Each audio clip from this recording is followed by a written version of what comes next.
इसका नाम exit poll नहीं है, इसका नाम मोदी मीडिया पोल है। ये मोदी जी का पोल है, फैंटेसी पोल है उनका। सर कितनी सीटें आ रही हैं आपके हिसाब से? सिद्धू मूसेवाला का सॉन्ग सुना आपने? 295।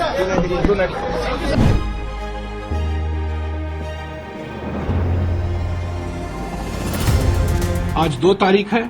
4 तारीख को जब परिणाम निकलेंगे, एग्जिट पोलों का पूरा बदनाम होगा। कांग्रेस की हालत इसीलिए हुई है और आगे और होगी क्योंकि दिन में सपना देखना इन्होंने बंद नहीं किया है। जमीन पर काम करें, जनता का विश्वास जीतें, खाली मोदी जी की आलोचना और गाली गलौज बंद करें।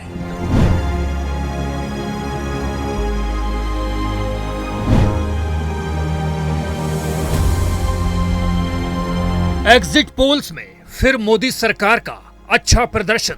क्या सही में इस बार हो पाएगा 400 पार? भारतीय लोकसभा चुनाव 2024 के सभी चरणों का मतदान पूरा हो चुका है। इसके बाद अलग अलग एजेंसियों की ओर से जारी एग्जिट पोल्स में किसकी सरकार बनेगी और किसकी नहीं, इसके रुझान एग्जिट पोल्स में सामने आ चुके हैं। एग्जिट पोल्स के मुताबिक एनडीए की सरकार बनने का अनुमान जताया जा रहा है। हालांकि कांग्रेस ने इस एग्जिट पोल को मानने से साफ तौर पर इनकार कर दिया है। इसका नाम एग्जिट पोल नहीं है, इसका नाम मोदी मीडिया पोल है। ये मोदी जी का पोल है, फैंटेसी पोल है उनका। सर कितनी सीटें आ रही हैं आपके हिसाब से? सिद्धू मूसेवाला का सॉन्ग सुना आपने? 295। एग्जिट पोल पर कांग्रेस नेता जयराम रमेश ने कहा, एग्जिट पोल और 4 जून के नतीजों में जमीन आसमान का फर्क होगा। इंडिया गठबंधन की कल एक बैठक हुई। हमने आंकड़ों पर विस्तार से चर्चा की और मैं विश्वास के साथ कह सकता हूं कि इंडिया गठबंधन कम से कम 295 सीटें जीतेगा और एग्जिट पोल पर विश्वास करना पूरी तरह से गलत है। निवर्तमान प्रधानमंत्री ने पहले ही ट्वीट तैयार करके रखा होगा, क्योंकि जिस व्यक्ति का 4 जून को जाना अभी तय हो गया है, उन्होंने ही ये सब साजिश रचाई है, ये एग्जिट पोल मैनेज किया है। और ये जो आंकड़े हैं और जो वास्तविक परिणाम आने वाले हैं 4 तारीख को, ये जमीन आसमान का फर्क होगा। ये सब एक मनोवैज्ञानिक खेल है हमारा हौसला कमजोर करने के लिए। पर इंडिया जनबंधन को मैं कहता हूं, विश्वास के साथ कह सकता हूं। और कल सारी पार्टियों की बैठक भी हुई और वहां आंकड़े पर विश्लेषण हुआ। 295 सीटों के कम इंडिया जनबंधन को आना बिल्कुल असंभव है। यानी कि हमें 200 मिनिमम, न्यूनतम तरीके से हमें 295 सीटें मिलेंगी। और ये एग्जिट पोल पर विश्वास रखना मैं समझता हूं बिल्कुल गलत है। ये सब कठपुतलियां हैं और कठपुतली के मास्टर जो बैठे हैं, इन्होंने ये सब करवाया है। अरे निवर्तमान गृह मंत्री 150 डीएम और कलेक्टर से बात करते हैं, ये क्या गैर संवैधानिक नहीं है? 1 दिन पहले, 2 दिन पहले, चुनाव के नतीजा आने के 2 दिन पहले निवर्तमान गृहमंत्री सारे 150 डीएम और कलेक्टर से बात करते हैं। क्यों इन्होंने बात की? तो ये सब दबाव लगा रहे हैं, एक माहौल पैदा कर रहे हैं कि हम आने वाले हैं, हम आने वाले हैं, हम आने वाले हैं। पर हकीकत यह है कि वो जाने वाले हैं, जाने वाले हैं, जाने वाले हैं।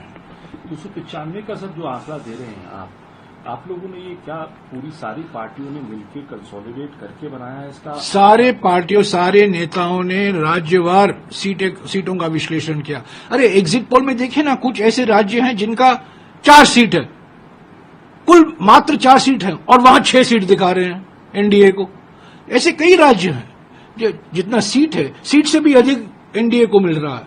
तो और हम आज चुनाव आयोग को भी जा रहे हैं। पोस्टल बैलेट को लेकर एक विवाद खड़ा हो गया है, क्योंकि जो नियम के अनुसार पोस्टल बैलेट की गिनती होनी चाहिए, वो हमें गुंजाइश नहीं दिखती कि वो होगी। तो हम चुनाव आयोग को भी शिकायत करेंगे। हमने 117 शिकायतें की हैं चुनाव आयोग को, 14 शिकायत सिर्फ निवर्तमान प्रधानमंत्री के खिलाफ, पर उस पर कुछ कार्रवाई नहीं हुई है। पर मैं ये कहूंगा, आज 2 तारीख है, 4 तारीख को जब परिणाम निकलेंगे, एग्जिट पोलों का पूरा बदनाम होगा। वहीं कांग्रेस नेता जयराम रमेश के बयान पर भाजपा नेता रविशंकर प्रसाद ने कहा, लोग दिन में सपने देखते हैं, उस पर कोई पाबंदी नहीं है। ये जमीन पर काम करें, जनता का विश्वास जीते और मोदी जी की आलोचना करना बंद करें। हमेशा बार बार कहते हैं लोग दिन में सपने देखते हैं, उस पर कोई पाबंदी नहीं है।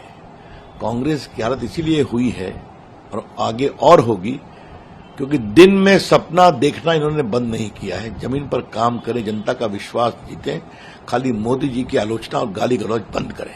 तो मीटिंग हुई, मीटिंग के बाद उन्होंने प्रेडिक्ट कर दिया कि 295 सीट। अच्छा है, फिर कह रहा हूं दिन में सपने देखने दीजिए ना।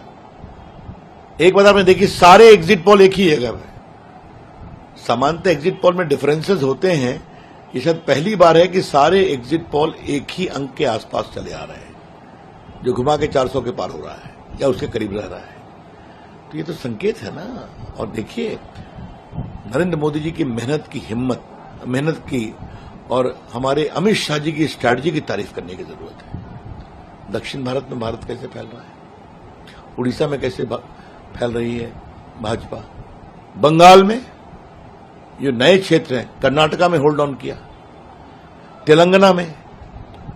तो हमारे प्रधानमंत्री जी की सोच, उनका नेतृत्व, उनके प्रति लोगों की आस्था और अपने गृह मंत्री अमित शाह जी की स्ट्रैटेजी ये सामने दिखाई पड़ रहा है। 4 तारीख के बाद इंडिया अलायंस को कहां देखते हैं? ये मैं आपके ऊपर छोड़ देता हूं, कहां देखेंगे आप, छोड़ दीजिए आप। अवसरवादी, घृणा, नफरत और मोदी जी को अपमानित करने वाला ये गठबंधन लंबा चल सकता है क्या? कभी नहीं चलेगा। एग्जिट पोल पर मध्य प्रदेश राज्य के कैबिनेट मंत्री कैलाश विजयवर्गीय ने कहा, 4 जून को पता लग जाएगा कि एग्जिट पोल जनता के बीच से आए हैं या भाजपा के दफ्तर से आए हैं, क्योंकि हार स्वीकार करना बेहद मुश्किल होता है और हार के बाद संभल कर बात करना बेहद मुश्किल। अब देखिए 4 तारीख को पता लग जाएगा कि एग्जिट पोल जनता के बीच में से आए हैं, बीजेपी के दफ्तर से आए हैं, क्योंकि हार स्वीकार करना बहुत मुश्किल होता है और हार के बाद संभल के बात करना बहुत मुश्किल होता है। बौखला गए हैं एग्जिट पोल देखकर विपक्ष के नेता। कुल मिलाकर जहां एक तरफ बीजेपी के नेता एग्जिट पोल्स के बाद गदगद नजर आ रहे हैं, वहीं इंडिया गठबंधन के नेताओं ने अलग अलग कंपनियों के एग्जिट पोल्स को खारिज कर दिया है। इंडिया गठबंधन का दावा है कि उनको 295 सीटें मिलेंगी और देश में नई तरह की सरकार का गठन होगा। हालांकि 4 जून से पहले कुछ भी कहना सही नहीं होगा, क्योंकि चाहे नेता हो, राजनीतिक पार्टियां हो या आम मतदाता, सभी को 4 जून का इंतजार है, क्योंकि 4 जून को ही चुनाव आयोग आधिकारिक तौर पर नतीजों की घोषणा करेगा। Bureau report, PTC news.